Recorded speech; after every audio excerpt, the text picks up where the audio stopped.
Hi friends, welcome to my channel voice of Vishnu. ఈరోజు మనం నిన్న బిగ్ బాస్లో జరిగిన ఇష్యూస్ గురించి మాట్లాడతాం. సో ఓవరాల్గా బిగ్ బాస్లో ఏం జరిగిందంటే, సోనియాని, నాగమణి కంటని ఇంకొక ఆమెని ఎవరినో సంచాలకులుగా నియమించారు. నియమించిన తర్వాత సోనియా పర్ఫెక్ట్గా చేసింది. కొన్ని దగ్గర తప్పు చేసింది, కానీ పర్ఫెక్ట్గా చేసింది. నాగమణి కంటే కొంచెం తిరగబడ్డాడు.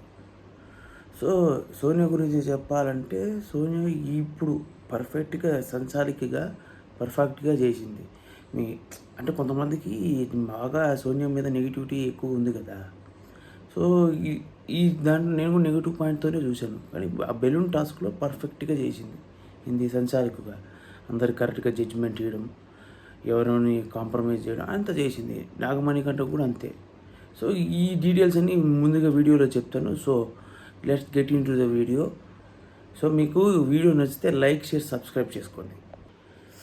ఎపిసోడ్ స్టార్ట్ అవ్వగానే ఏం జరుగుద్దంటే, ఇదంటే నిఖిల్ గెలిచాడు. నిఖిల్కి ఏమో లగ్జరీ రూమ్కి షిఫ్ట్ అవుతాడు. వాళ్ళకి డ్రింక్స్ అన్నీ వస్తాయి. తర్వాత ఓం వచ్చేసి అభయ్ అని అడుగుతాడు, ఏమైంది, ఎందుకు సెల్ఫ్ నామినేషన్, ఎందుకు ఇదంతా అవసరమా, రిస్క్లో పెట్టుకోవడం అవసరం, ఇదంతా అవసరమా. సోనియా కూడా అడుగుతుంది, ఏది ఇదంతా, ఈ సెల్ఫ్ నామినేషన్ ఎందుకు, రిస్క్ చేసుకున్నావు, ఇదంతా ఎందుకంటే అభయ్ అంటాడు, నేను ఒక టాస్క్లో వాచ్ టాస్క్లో వాడు వాచ్ సాక్రిఫై చేశాడు, దానివల్ల ఆ టాస్క్లో నేను గెలిచాను. ఇప్పుడు ఈ టాస్క్లో నేను వాడి కోసం నేను దాని రిస్క్లో నా నా కంటెస్టెంట్స్ని నేను బిగ్ బాస్లో ఉండడం లేకుండా నేను రిస్క్లో పెట్టుకున్నాను. దాంతో వాడు సాక్రిఫై చేసినప్పుడు నేను సాక్రిఫై చేస్తే బాగుంటుంది కదా. వాడికి కూడా ఒక type of friendly atmosphere create అవుతుంది కదా. అందుకని చెప్పేసి నేను సాక్రిఫై చేశాను అంటే వాళ్ళిద్దరు ఓకే గుడ్ అని చెప్పేసి ఇక్కడి నుంచి వెళ్ళిపోతారు. నాకు కూడా అదే అనిపించింది. అనవసరమైన రిస్క్ తీసుకొని తన రిస్క్లో పెట్టుకోవడం ఎందుకు అవసరం. ఇద్దరు నామినేట్ చేసింటే పోయేది కదా. అవన్నీ సరే, వాళ్ళ ఇష్టం, మన తప్పు పట్టలేం కదా. ఆ తర్వాత యష్మి మాట్లాడుతూ, యష్మి ఇది విష్ణుప్రియతో మాట్లాడుతూ ఏమంటుందంటే, సోని చాలా సేఫ్గా మారుతుంది తప్ప, నా క్లాంప్లో ఉన్నప్పుడు, నేను చీఫ్గా ఉన్నప్పుడు ఒక టాస్క్ ఆడుతానని ఇది కానీ, అసలు దీంట్లో పార్టిసిపేట్ చేస్తాను, సంచాలకులు ఉంటాను కానీ, అది కానీ ఇది కానీ చెప్పలేదు. ఇప్పుడు మాత్రం అన్నీ ముందుండి తను నడిపించుకుంటుంది. సో చూడండి ఎంత టాస్క్ గేమ్, ఎంత సేఫ్ గేమ్ ఆడుతుంది అని చెప్పి అంటుంది. ఎవరికి, యశ్విని విష్ణుప్రియత అంటుంది. వాళ్ళు చెప్పింది కూడా వ్యాలిడ్ పాయింటే. ఏంటిదంటే, అప్పుడంతా జరుగుతున్నప్పుడు ఒక్క మాట మాట్లాడలేదు అసలు ఆమె. ఓకే, ఆమె అదేంటిది, ఆమె బిహేవియర్ అంటున్నాను, సారీ, ఆమె ఏమంటారు, ఆ మెంటాలిటీ అది కాదు. తనకు అన్యాయం జరుగుతుంది, తన రిస్క్లో ఉందని తెలిస్తే ఎంత గొడవైనా చేసేస్తాను, అప్పుడు మాట్లాడలేదు. ఇప్పుడేమో అదే పైగా మాట్లాడుతుంది, గొడవ చేస్తుంది. అంటే సోనియా ఇది తప్పే, సోనియా చేసేదంతా తప్పే. తర్వాత నాగమణి కంట ఏమన్నా అంటే, నేను ఇంత స్ట్రాంగ్ క్యాండిడేట్ కాకపోతే ఇన్ని రోజులు ఉండను, అసలు బిగ్ బాస్కే రాను, ఇన్ని ఎలిమినేషన్ దాటుకుని బయటికి రాను. స్ట్రాంగ్ కాకపోతే ఇంతసేపు నిలబడి ఉన్నాను, ఇన్ని రోజులు థర్డ్ వీక్ దాకా వచ్చినానంటే దాని అర్థం నేను ఎంత స్ట్రాంగ్ క్యాండిడేట్ అనేది మీకు తెలియాలి. సో మీరు తప్పుగా నన్ను జడ్జ్ చేస్తున్నారు. ఇదంతా నేను ఎక్స్పెక్ట్ చేసిందే. మీరందరూ నేను అనవసరం కాంప్లికేటెడ్గా నెగిటివ్ వేలో ప్రొజెక్ట్ చేయడానికి చూస్తున్నారు. అది మీకు కరెక్ట్ కాదు. సో నేను స్ట్రాంగ్ క్యాండిడేట్ కాబట్టి ఇంకా బిగ్ బాస్లో సర్వైవ్ అవుతున్నాను. లేకపోతే నేను సర్వైవ్ అయ్యేవానే కాదు, ఫస్ట్ వీక్లోనే వెళ్ళిపోయేవాడిని. దాన్ని మీరు అర్థం చేసుకోవాలబ్బా. ఇది ఏంది మరి అని చెప్పంటారు. ఎవరు, నాగమణి కంట. సోనియా వచ్చి నాగమణి కంటతో అంటది, ఫస్ట్ వీక్లో నువ్వు ఇది ఇప్పుడు స్ట్రాంగ్ అని చెప్పి మాట్లాడుతున్నావు, కానీ ఫస్ట్ వీక్లో నువ్వు అవుట్ బర్స్ట్ అయినప్పుడు, అన్నిటికీ ఎమోషనల్ ఫీల్ అవుతున్నప్పుడు, ఏడుస్తున్నప్పుడు హౌస్ మొత్తం నీకు సపోర్ట్ చేసింది. నువ్వు దానికి అందరికీ సపోర్ట్ చేయాలి కదా, ఒక పర్సన్ని సపోర్ట్ చేస్తే ఎలా. ఫస్ట్ వీక్లో నువ్వు ఎంత ఎమోషనల్గా ఫీల్ అయినావు, ఎంత డిస్కరేజింగ్గా ఫీల్ అయినావు, అసలు నువ్వు నిలబడి ఉంటావా లేదా అని చెప్పేసి అనుకున్నాము. అందరం కలిసి సపోర్ట్ చేసి నేను నిలబెడితే నువ్వు ఇప్పుడు ఇట్లా అవుట్ బర్స్ట్ అయితే తప్పు కదా నాగమణి కంట. నువ్వు అందరికీ ఈక్వల్గా సపోర్ట్ ఇవ్వాలి కదా. ఇదేంది నువ్వు చేసేది. నువ్వు ఫస్ట్ వీక్లో ఎలిమినేట్ అయిపోయి ఉంటే ఇప్పుడు ఈ వీక్ దాకా ఉండేవాడు. నువ్వు ఇప్పుడేమో స్ట్రాంగ్ అని ఫీల్ అవుతున్నావు, అంతకుముందు స్ట్రాంగ్ క్యాండిడేట్ అయితే కాదు కదా నువ్వు అని చెప్పి అంటే ఆమె ఒపీనియన్ చెప్తుంది అందరూ ఆయనకి, నాగమణి కంటతో. నిన్న ఎపిసోడ్లో నాగమణి కంట చేసిన ఓవర్ యాక్షన్ చూస్తుంటే, అది చూసి ఇంకా ఆమెను హగ్ చేసుకోవడం, సోనియాకి ముడి పెట్టడం, సోనియాకి ముద్దు పెట్టడం వీళ్ళందరికీ అది చేయడం. ఈ అమ్మాయిడు ఓవర్ యాక్టింగ్ ఇతర స్వామి ఎట్టుంటాడు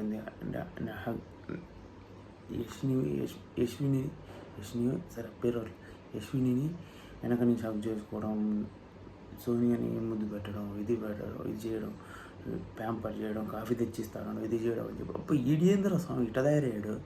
మామూలుగా నార్మల్గా ఉండే కంటెస్టెంట్ ఇది ఓవరు ప్యాంపరింగ్ చేస్తున్నాడు వాళ్ళని.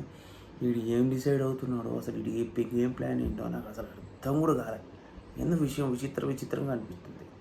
ఏంది నాగమణి కాడ బిహేవియర్ ఒక వీక్లో ఒక్కొక్కలాగా ఉంటుంది, ఇంకొక వీక్లో ఇంకొకలాగా ఉంటుంది. ఇటు ఏంద్ర బాబు అపరిచితులు మీ అమ్మ మూడులో తయారాడు. అసలు వీడు ఇతని గురించి ఏం మాట్లాడో నాకు అర్థం కావట్లేదు. ఒక్కొక్కసారి ఒక్కొక్కలా బిహేవ్ చేస్తాడు. ఫస్ట్ వీక్లో నాకు సింపతి అనిపించింది, సెకండ్ వీక్లో కొంచెం బాగా అనిపించింది. ఈ వీక్లో ఇంత తయారైపోయాడు. మామూలు డ్రాస్టిక్ చేంజ్ కదా నాగమణి కంట, బాబోయ్ మామూలు కాదు. తర్వాత పృథ్వీ గురించి మాట్లాడితే పృథ్వీ గురించి ఇంకో క్యాండిడేట్ అంటాడు, నీ గురించి నువ్వు చాలా అందంగా ఉంటావు, నువ్వు పర్ఫెక్ట్ కట్అవుట్, సిక్స్ ప్యాక్ ఇది కదా, నువ్వు అందంగా ఉంటావు, చుట్టుపక్కల అమ్మాయిలు నీతో ఎక్కువసేపు మాట్లాడుకోవడం లేరు.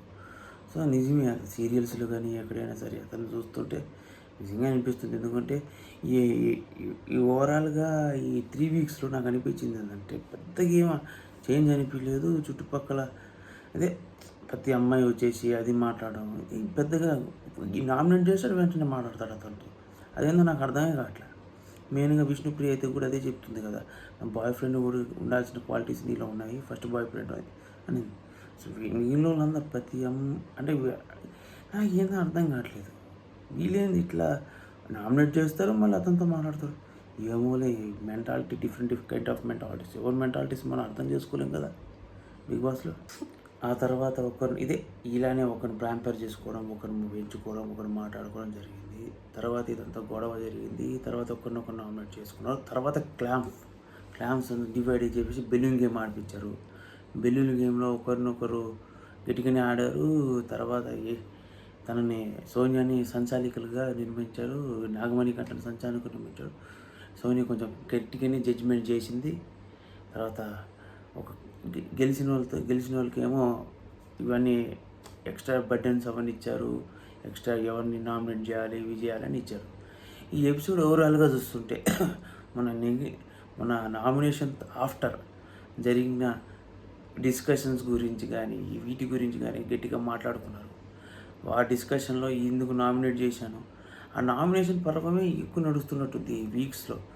ఫస్ట్ వీక్ ఏమో 2 days 3 days నామినేషన్ గురించి కానీ ఎందుకు నామినేషన్ చేశారని కానీ డిస్కషనే నడుస్తుంది, కానీ గేమ్ ఆడాలి ఇది ఆడాలి అని మాత్రం నడవట్లే.